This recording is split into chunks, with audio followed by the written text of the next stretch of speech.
Now this plant is called Lythrum species, and I've never seen it in other people's gardens, or rarely see it in other people's gardens, and I don't know why, because it is such a good doer. Now it is very fine indeed, and it flowers for practically 2 months, if not 3 months of the year when it does flower. And in fact, I'm starting to see little flowers down here again. That's how good it is. You can probably just make those out, those little purple ones here. And it's starting again, but it has this lovely orange-red, but basically orange colour at this time of year. We are in autumn, remember. But it's a really good one. Very fine, but it does spread a little. I've got another one of these down the other side of the garden, and I'm going to put it into my wildlife area, or into the wilder section of the garden at some point, and this one might join it. I don't know yet. We'll see. Now this is a Physocarpus, and I have a couple in this actual border area. I think this one's called Little Devil, this actual one, and it's a really nice plant, or a nice little shrub to have. Now Physocarpus is a good choice if you want something small, especially this one. And there's bigger versions of it, and there's yellow versions and green versions of this actual plant, and I like it because it's a good doer. Its common name's nine barks. Don't know why. I could look it up, but probably won't. It's a very nice little shrub to have in your garden if you're looking for something small and purple.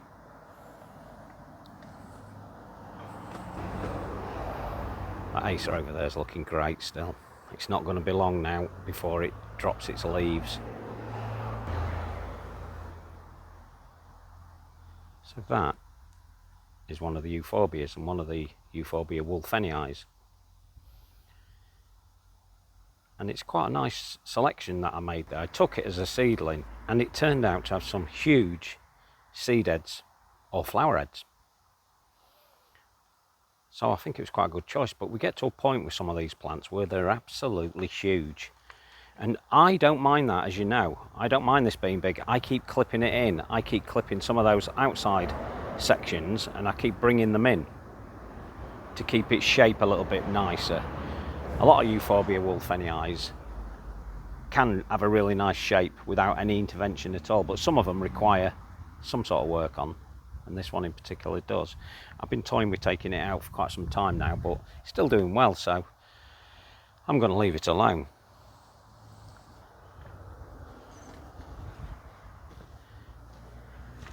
We've got a Pennisetum here. Never do very well for me, Pennisetums up this far north, and it produces these seed heads, and they're quite nice seed heads.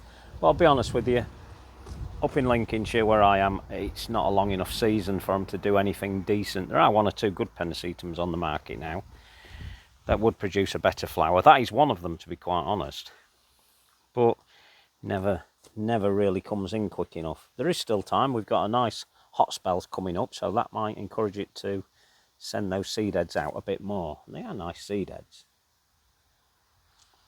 but we'll have to wait.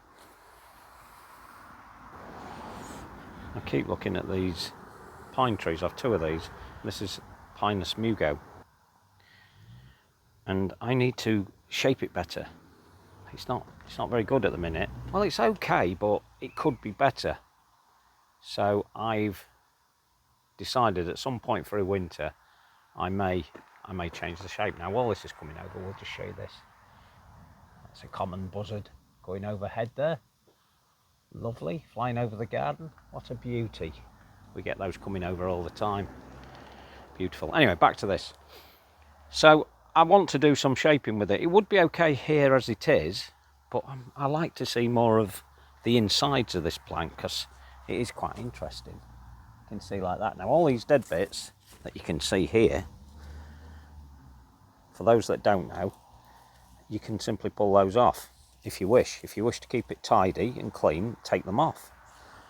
Leave them alone if you can't be bothered, because they're going to fall off anyway. And they'll do that more through winter. And that's the point then when we can really get to see the proper shape of it. But for now, we'll leave it alone. Just below it here, There's another euphorbia. This is Euphorbia mercenites, and it's a beauty. A very nice, unusual euphorbia. Doesn't take cold conditions, doesn't take wet conditions, so keep it out of those. But if you can give it the right conditions, it'll do this for you. Now this was a self-set, and it stuck itself between that big York slab and the path that runs down the driveway. And it will self-seed around. Oh, there's the flower. I've left one of the flowers on. I generally take those off quite early because I don't want too many, and it is very successful at seeding. In fact, as I'm recording this, I've spotted another one. There you go. And they do seed around, but very valuable plant if you have a dry area. Now somebody mentioned that I mention a lot of dry plants, and I have to point out that I'm only mentioning them when I'm in the dry area or the gravel area. That's when they get mentioned.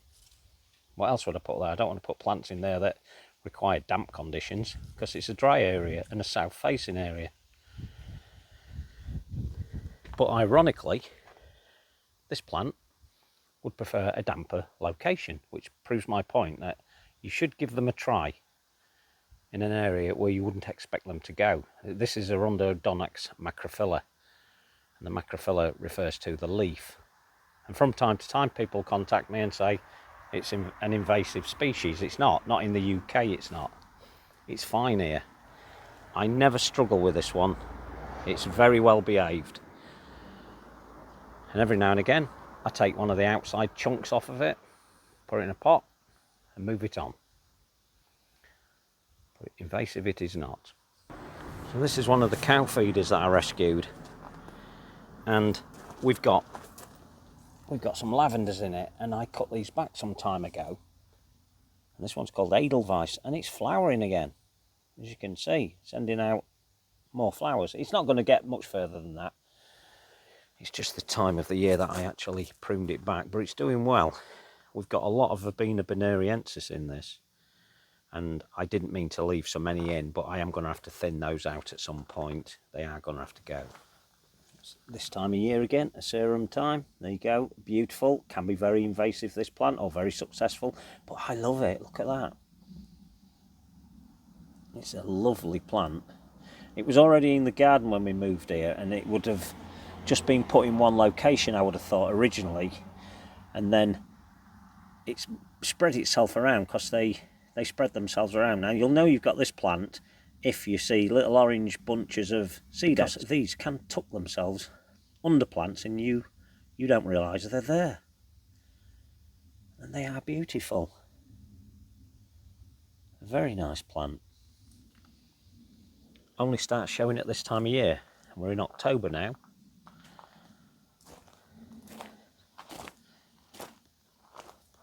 The last time I videoed this, I said that I would prefer to have a Stipa gigantea in that corner. Stipa giganteas don't do very well for me, never have in this garden. They would prefer a more sandy condition, which they don't have here, because we're on chalk, heavy chalk. But I said that if it was going to stand a chance, this is where it would stand the best chance, because it's south facing, very well dug over, this one. So the soil is very good, and I've put one in. I moved the panicum behind it, just shifted it, 2 foot back, and then I put it in. So we're going to give that a chance, and we'll see what happens in the spring, because it is very early to flower. So we'll see just what happens. Hopefully this time it'll be okay. Now I picked this one up when I went down to Beth Chatto's in the summer, so it will be a very nice plant indeed, hopefully. I've got Liatris here, and it's Cynostature, very tall one. Not got as tall as they do normally, but it's doing okay, and it's still flowering. Doing okay, and it has these longer flower heads. But I think I've simply got it in the wrong place. It's not doing as well as it could do. So again, that's probably a plant that needs moving. Now we are in October, and I like to reassess things and reassess the beds, see if there's any plants that aren't doing very well that could be moved elsewhere, or that we would Just I go simply around shift. quite a lot looking and making my changes in my head as to what I want to do. This is one that won't be moved. This is Acer aconitifolium, and I show this all the time, and it's not going to be long now before all those leaves just simply fall away. The first signs are already there. It's already dropping leaves, and I know from past experience, one good hard frost on that, they will all drop. We're nearly at a point now where it's took all the sugars back into itself, and it'll have no need for those leaves, so it'll just drop them.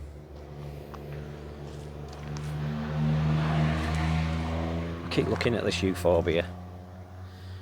It's a nice euphorbia. This is the one that I thought was a different type, but it turned out to be this nice Wolfenii type, quite dark in the leaf.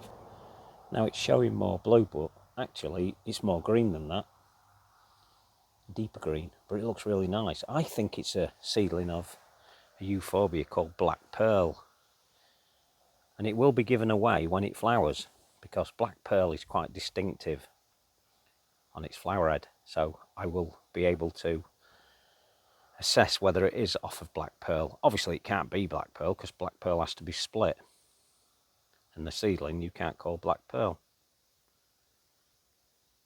Just next to it there's a Malinia,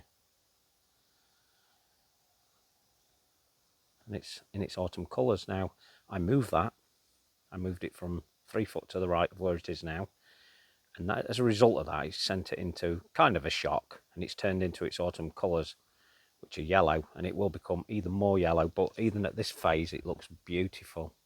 In fact, because I've got it against a black fence, you should be able to see that better. And it's wonderful. The stems, I call it butter yellow, and then what'll happen, I'll come out one day and it'll have all collapsed, and all I'll have to do is lift it and move it. This is Brunera. It's called Alexander's Great. Now, the first year that I put this in, it was fantastic, but now it's not looking as great. It is getting on a bit.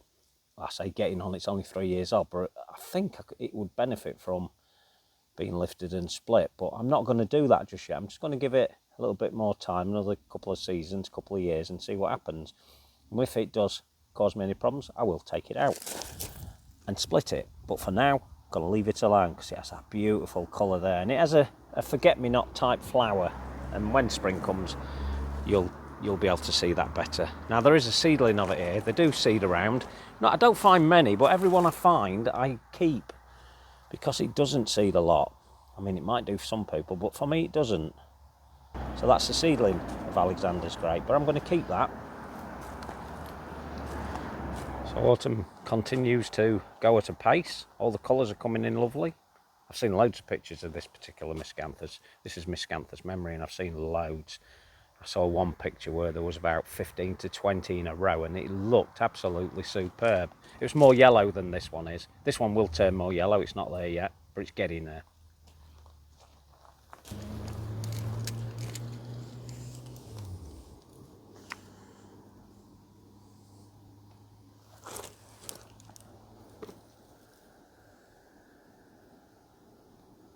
So this is Acer palmatum shishigashira. Whoops, gone out of focus again, but you get the idea. And this is, I think it's commonly called the lion's mane Acer, and it has this upright form. I'm waiting for this to come into its autumn colours, and I think this one takes on really bright yellows when it starts. In fact, it looks like it's almost starting to do that now. I can't remember if it's bright yellows or bright oranges, but it's a very nice one, very small, very weird looking one, but I like it. Looking great, the Oster, great autumn colours, but we're not doing autumn colours, we're just having a general walk around. And this is another Pinus,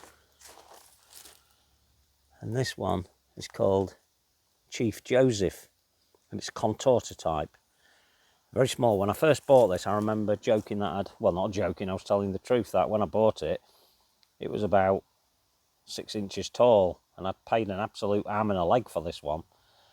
I bought it because I like the look of it in winter. When winter comes, this will go really bright yellowy orange colour. A lovely one. It's been moved around several times, so maybe I've slowed its progress down a bit, but it'll be okay long term. That'll be fine. Very nice one. This rose is really going for it now, and I've got some tying up to do, as you can see. I've got quite a lot of tying up to do on this telegraph pole pergola walk, because I've got 1, 2, 3, 4 plants that need a bit of attention, and they need tying up. Next year that's going to look fantastic. So finally, this miscanthus is starting to send up its seeds, and as I said, they'll be pink and big. They do get quite big. Now, it's not too late for this to produce its flowers. It takes its time, always does. Every year it's one of the last to flower. And this coming week we're expecting more heat, so that will really help push that one on a bit. That's Miscanthus cosmopolitan. A nice one, a very clump forming grass as well. So this one's another Acer, and it's Acer palmatum dissectum, and I think it's garnet. I can't be 100% sure, because when I bought it from my friend, typically no label, but it has this lovely falling look about it. It should have been more of a shrubby type one growing up, but he didn't look after it properly. Well, I say he didn't look after it properly. It kept falling over, and it broke branches, obviously, and it become a long, stretched out plant. So I bought it off him because I wanted this cascading look over this section. And even before I decided this was going to become the Japanese garden, I'd put this here. And this is what really swayed me to turn this into a Japanese garden, which is doing okay at the moment. Doing okay. We'll not mention too much about the Japanese garden because there's not a lot going on. There never is. Got to remember, Japanese gardens don't have a lot of plants in them, or some of them don't, and I didn't want too much in this one. I wanted it to be just like that. And I love it, and it's just got to develop a bit more now. Some of the plants that I've put in, I've had since day one of moving here, but we've put them in here now, and they're starting to do okay. Just a bit of time. I think another 5 years, they should be okay. They'll be maturing well.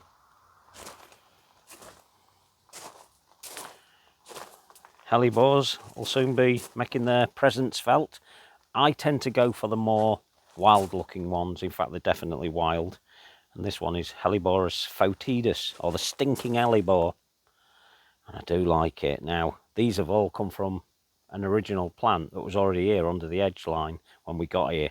And they've seeded, and I've been moving them. These two here have been moved. Moved them last year. But I've just noticed there's another one. I must have found that and put that there. But there's another one, a very small one at the moment. Now, my neighbour also brought me some of those when I first got here, but I already had them in the garden, but I took them because you can never have too many of those. Oh, that grass is still looking great. As you know, one of my favourites. A wonderful, wonderful grass.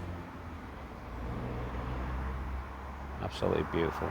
And this grass is magnificent. It's the only description I can really give it. Fantastic. Now, from time to time, I look through some of my old YouTube videos to see if I can improve them, really, to see if I can talk a little bit better without waffling too much, and it has improved my style. Well, I think it has. Maybe you disagree with that, but I think I'm describing things better now. And this bamboo came up on one the other day, and it was only 3 years ago, and it was a fraction of the size that it is there. And you forget just how quickly things develop. And it's a good size now. This is Fargesia, and it's a Robusta type. But it's still good, and the variety is formidable. So from that you can imagine it grows quick. Robusta means robust, and it's quick growing basically. And it does really well, but it's still a clump former. Now, it will become a big clump former, but as I've said in many videos, I planted this here deliberately because I wanted to be able to control it. So you can see there, it's been in the ground 4 years, and it's still clumping. What would I say that is? 1 foot, 2.5 foot in the clump, I should say, in circumference. But it's beautiful, and it was planted here. Let's show you why I planted it here. We'll sit on the decking. So it was planted here because I wanted some sort of a privacy. And that's what it's starting to give me. I could do with it being a bit higher, admittedly. I'd like it to be a bit taller, and I thought it would have been by now. But it remains at about 4 or 5 foot. But because I'm on the deck, I'm 2 foot above it. So it makes it look shorter than it actually is. So again, it's just time. We've got to be patient in gardening. Have to be patient. And just wait for that to do its thing. And you've got to remember that when you do these things, when you plant these plants, that you've done it for a reason. And the reason in this case is I wanted that to give me privacy, as I said a minute ago. And you've just got to be patient and stick with it. So that's what I'll do.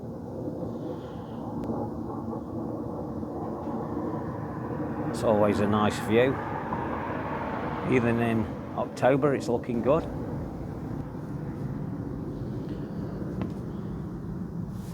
Another lovely hellebore here, and this is the Corsican hellebore,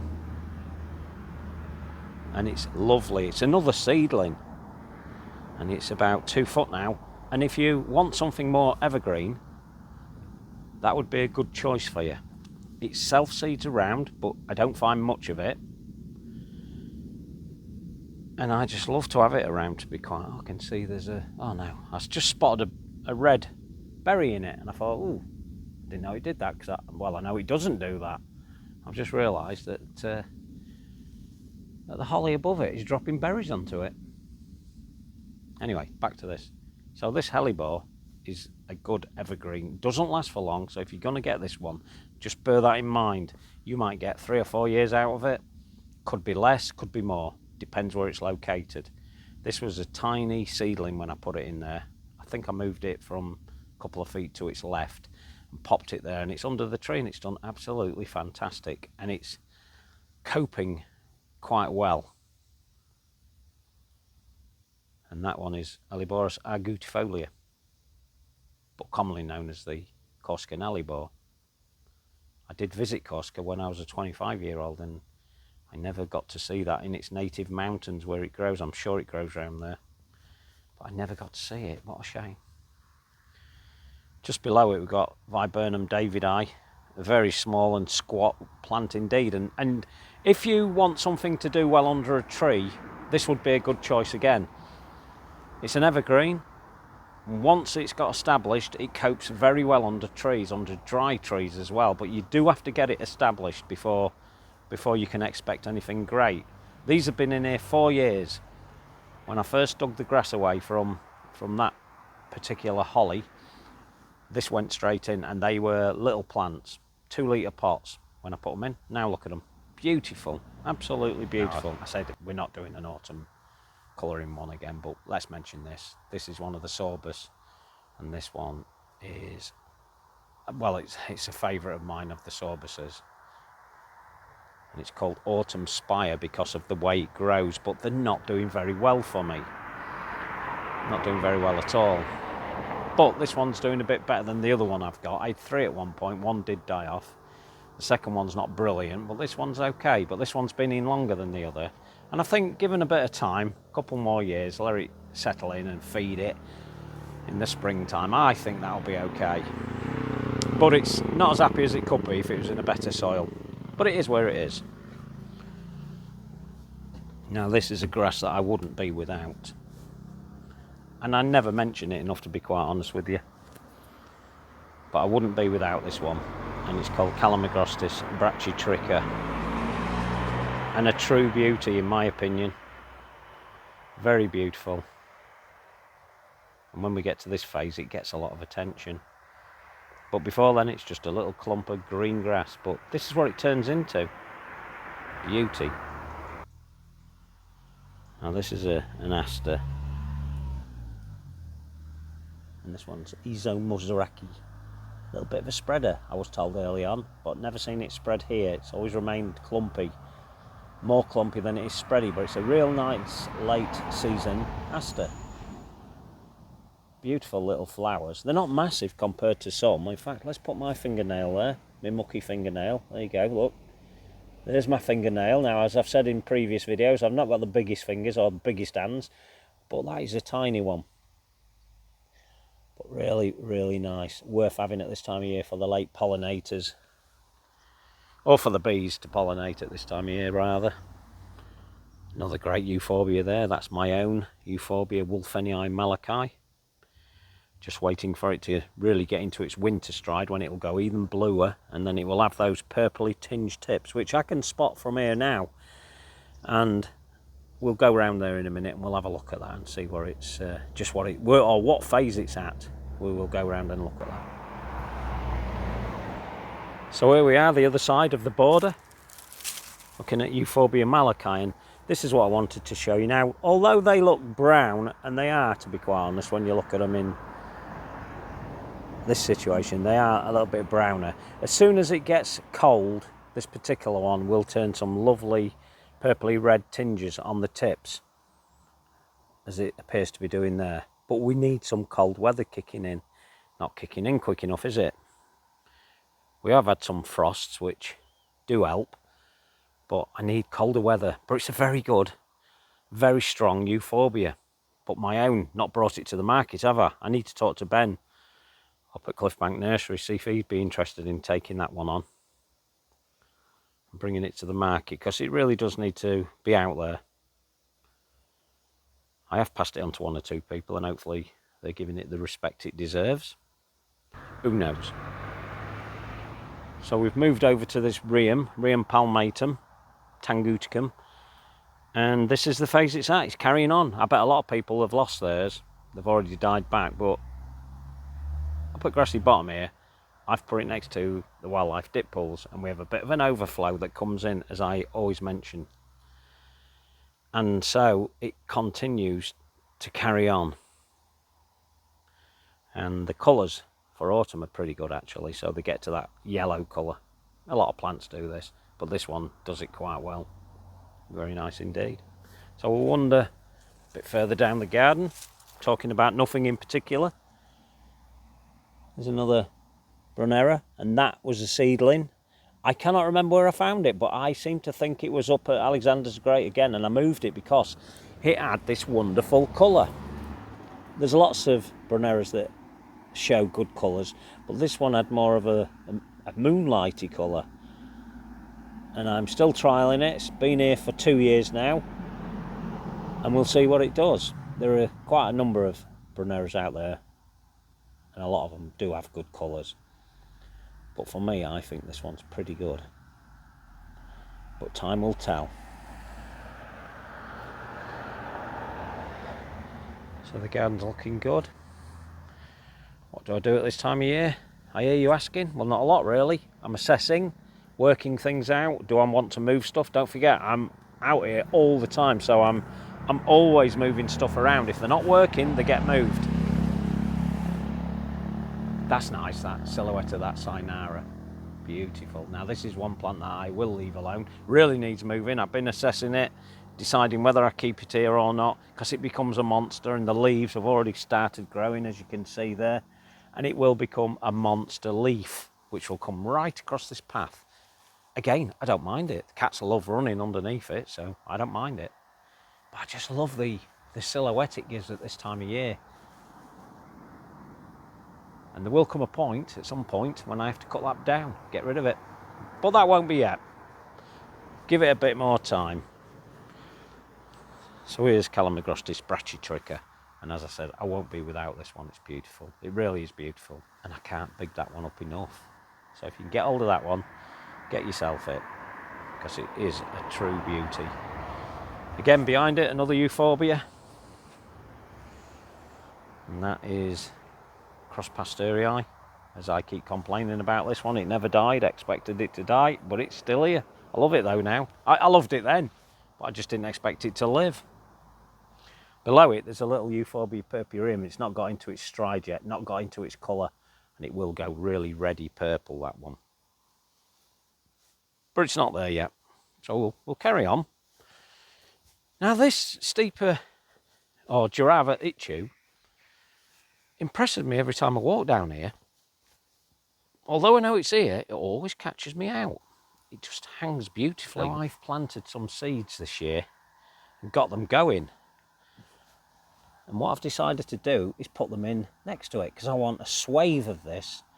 You can see all the little ones that have come from seeds. Now, this year, for the first time ever, I've kept lots of them together because they do better. Definitely do better if you can keep clusters of seeds together. So next year, we can expect that to look absolutely beautiful. There'll be loads of them. They'll be running right round that sheep bale feeder, right round to that hoster. They'll look beautiful. I can't wait. Dead excited, but I've got to wait. But can you imagine that next year being right round that? It's just going to look stunning. Again, this is why I come out a lot, because I'm trying to work things out. I want things to look better year on year, and to do that, we have to keep coming out. We have no choice. The birch is now losing its leaves, and I've said that this doesn't really have a great colour in autumn, and the yellow isn't coming out. They never do on this one. Some birches have a beautiful autumn colour, but not this one. So let's go back to talking about changes and things we should be doing. We should be moving things at this time of year. We should be lifting. We're in October. The soil is still warm enough to actually give us some good splits and some successful splits. And we should be doing that. Because if we want plants for free, that's what we should do. And I do it on a regular basis. I've got loads of splits in my nursery area. Loads of them. Where they're going to go, I don't know. But remember, I opened the garden, so I have people buying them off me, which is a good thing. So look for changes in October. Make your mind up whether you want to create new borders. Good time to dig it out. Good time to remove your grass. Get rid of all your grass. I'm still trying to get rid of it all, but I've got to keep little bits like this. Sometimes grass can enhance a border and it can look good. But to be quite honest with you, I'd like to lose it all. But I'm keeping a little bit. Well, for Kathy really, I guess, because I don't want them. But anyway, right, before I forget, we'll go back to this one. Right, this is Cornus Cusa, and I bought it as China Girl. Not 100% sure if it is China Girl, if I was just sold it as China Girl because it's the most popular one. And I stated on a previous video that this didn't appear to be doing very well. Now, I was watching one of the videos from Bressingham Gardens, and they've got a Cornus Cusa. Don't know if it's China Girl, but it's Cornus Cusa. And it looks exactly like this. The shape of the leaves drooping, it looked miserable. So I got on to the internet, did a bit of investigation. I've got lots of books on trees and shrubs and thumbed my way through those as well. And I'd forgotten, because I did know this, I'd forgotten that these can take a few years to get themselves going. They can sulk for an absolute age and can take time. So I've just got to be patient with it. It's in the right area. I've got it on the right soil, really. I've looked at the soil. I mean, it is on chalk, but it's okay. It's doing all right. It's got good soil, as you can see above. And I do improve that soil year on year. So I've just got to be patient and wait for it to get to where it needs to get to. And I need to be patient because this is what it's going to produce in the autumns in the future. That colour, like a burnt orange. It's going to be beautiful. Oh, look at this. Little geranium popping its head out here. I can't remember which one that is, to be honest. It's a taller one, obviously. I don't think it's Silostemum, but it's some sort of a geranium, a hardy geranium. Popping up. Nice, isn't it? It's nice to find little things like that. Quite happy with this border. This is the owl border. Some nice stuff in it. This Lithrum I just absolutely love. It's very woody. It's a very woody stock. And you probably can't remember, but in the summer, the flowers were amazing. Cracking yellow leaves if the autumn comes in quick enough, but it's taking its time this year, so it's not taking back the sugars quick enough, in my opinion. But it's nice. It looks okay, but the shape is amazing. Beautiful. Oh, the steeper. I love this steeper. Well, it's not Stipa anymore, is it? It's Acnophorum calamagrostis. And I do really love this one. It's a beauty. Another one that I wouldn't be without. And there's the seed heads once they get past that. That's what they look like. But this is what they look like when they send up new ones. And this one has sent a lot of new ones up. And they do that. They can do that. Any grass can do that, really. If they're happy, they'll send up some new ones.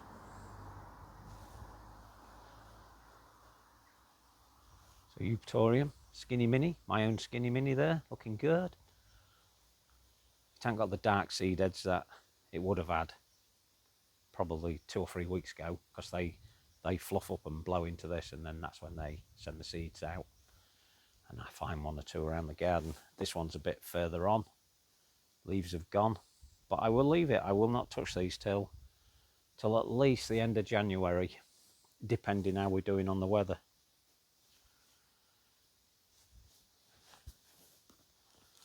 This is a lovely euphorbia. I did doubt it at first because it was terrible. It just didn't want to know. And then as the years passed, it's turned its fortunes around. And it's a euphorbia called Miner's Merlot. Let's pull back a bit because it's actually... Oh, that's better. I've noticed with this camera, when you get close up it sends the leaves a different colour to that. And they're actually that tone when you pull away. Beautiful. And there was a little one behind it that I've took out. A little baby one that had planted itself there. Because when I got it in its first year, it had a flower head. And then it went into seed, and then it just dropped a seed next to it. And I've picked that up and put it in a pot. Looks all right. There's another nice grass. Lovely grass, that. That's Andropogum gradii. Let's get you a better shot of it. There you go. So it's very tall, very statuesque. And it prefers a dry area. But to get them established, you need to feed them a little bit, and they'll come on a bit quicker. But don't overfeed grasses at all. In fact, don't overfeed anything really, because it makes them a bit floppy, any plant, if it's overfed. So be careful. I see people are mulching every year, year on year. Eventually that will catch up with you and cause lots of diseases in your garden. So probably try and do it every other year. It would be better. Better for the plant anyway. Oh, look, another Euphorbia mercenites. And that's next to this Ilotelephum, which is from the brilliant group. Then behind it, Hacanacloa. Just love that Hacanacloa. It's just ordinary macro, but it's beautiful. So it's looking good. I came here to show you something, but I've been waffling on. I can't remember what I came to show you. Oh yeah, there's another Euphorbia here. And this is a seedling, and I noticed last year this was a stunner. It went really, really red. In fact, it went like the red one there that you can see behind my finger there. The whole plant will take that colour on, hopefully. If it does what it did last year, it will do that. Probably the best one I've got. That's Euphorbia purpureum. Nice one. Lovely. I was going to show you this. I actually got carried away then, as I do. This is Millimorphusum aureum. You can see, there you go, there's the label. Okay, it's the wrong way in. There you go. And that's what it's looking like. And that was just 2 little leaves when I found it in one of the plant pots I got from a friend. I knew immediately what it was, and I've grown it onto that. So it's took a year, but it's got to that now, and next year it'll be even better. You need to keep that one in a bit of a dark situation, or it will go more green. There's Euphorbia malachi. Never flowered in 4 years now, this one. Is it taking on its tones of purple on the tips? Can I see any? I'm seeing little bits. Little tiny bits that you can see. Nothing too great at the minute, but you know, just got to wait. Let it do its thing. And here's one of the parents. I believe to be one of the parents. Purple and gold. There you go. This is why I'm convinced. In fact, I'm sure that this is one of the parents. That's the tips starting to take on their purple colours, and they'll do exactly the same. In fact, this one's doing it great at the minute. Purple and gold. Purple because of that. Gold because of the seed heads are amazing. When you see them, they are almost gold in colour, or the flowers, the bracts. almost gold, and it's a beauty. And I say often that this isn't as blue, so we can show you that, and we can show you Malachi behind, and you should be able to pick up that more blue. Definitely more blue, but it still has those purple bits on it, so it's a bit of a chance seedling that I'm pleased I've still got. It's wonderful. I think we'll go this way this time, have a look up here. We've been waffling on a bit again, as I do. Looking good. I moved that miscanthus, as I mentioned before. It's in the right place now. Some of these plants down here won't be. They will need some adjustment. So the geum and the eleanthus, the yellow flowered one, won't. They'll probably last another season before they'll require another change. Things do need changing, as I said. Don't be scared to move things around. Change them all the time. It only improves the garden. You'll only improve it and make it look better. And don't be scared if you think, oh, I'm going to lose that. So what's the worst that can happen? It dies. And if you know the name of the plant and you loved it, just buy another one. But once you get a bit more experienced growing plants, you will be more successful year on year. It's all about practice and time. Just give it a go. Everybody's capable of doing it. Great. Millennia and Japanese anemone was already in this garden. In fact, this is exactly where it was when I got here. There was the tiniest border here of about 2 foot. Not even 2 foot, to be honest. And I've been removing some of this and putting it around the garden because I really do like the Japanese anemones. Let's get a close-up of one. There you go. The one on the left is better. The one on the right is going over a little bit, as you can see. Beautiful, though. We've got more asters looking good, and they're looking good because they're in pots. Now this isn't quite there yet, but it's getting there. I'm hoping in the next 2 weeks that'll be even better. It should be, with the heat we're getting. And that is the smallest Cortaderia or pampas you'll ever find, and it's called Tiny Pampa, producing its seed heads. I've had this 2 years now, and that's about as big as it grows. Now, admittedly, it's in a pot, so it's going to hold it back. But nevertheless, great for a pot, great for the garden, because it's very, very diminutive, that one. And it looks great with the asters around it. That was just a chance placement, that, to be quite honest. Didn't realise the asters were going to look so good this year, but they are. They're looking great. Now that's a great acer, and I'm trying to locate its name. Now anybody who's into acers, I know somebody mentioned before that they thought it was a particular variety, and I agreed with them. I don't know if it's Inaba Shidara. I'll put the name on the screen, and if anyone does know what variety it is, then I'd appreciate that. But it does look like the one I've just said. We've looked at loads of pictures, and that appears to be the one. But I'm not 100% sure. And it's dropping its leaves. I popped it here because I didn't want it to be wasted in my actual nursery area, because it was wasted. And then you can see, oh, leaves are blowing everywhere. So not be long, and then that'll lose its leaves. Everything else is looking great. Stood on the floating deck at the minute. And this miscanthus has impressed me this year. This one's Goliath. And it's autumn colours. It's done really well. But you can see the different types of seed heads we have. So that seed head there, and then look at the one there, which is Miscanthus Memory. A lot more fluffy, a lot more silvery white, or beige, whatever you want to call it. Looks fantastic though. So the garden's looking good. It's going into decline, as you can expect, because we are in autumn now. We're well into autumn. And in the next couple of months, a lot of this will be dying back.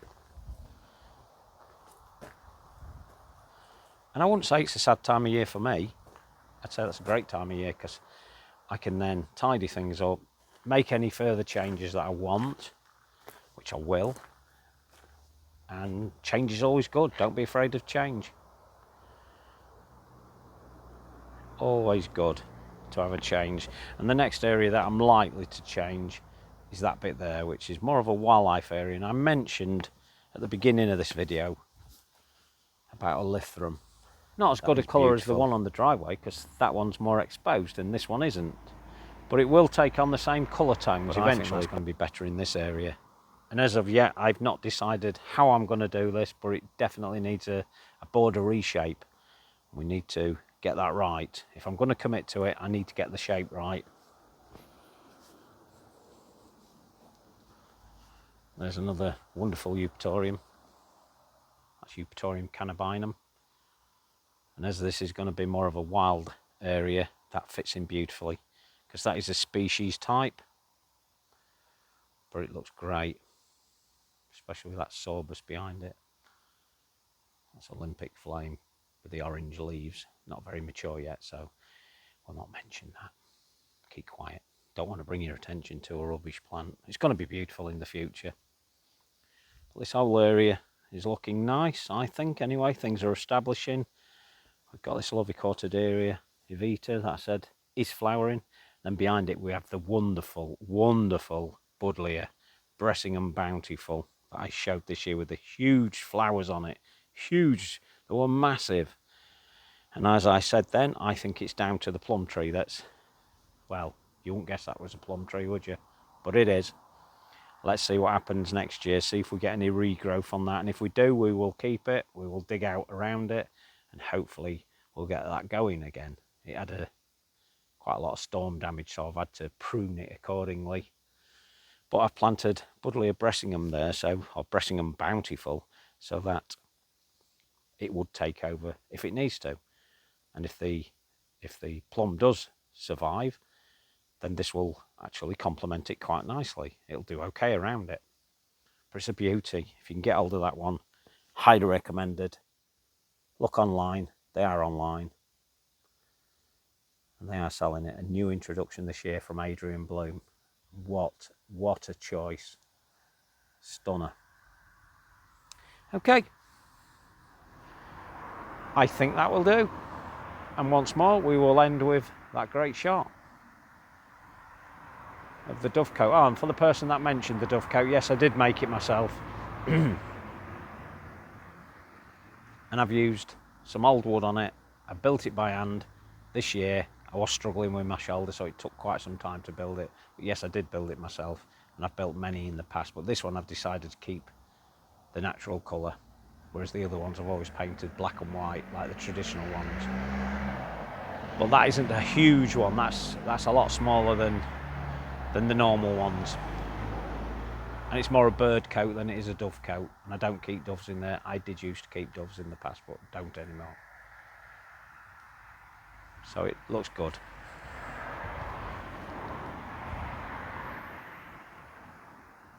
I'll talk to you on the next one. Ta-da.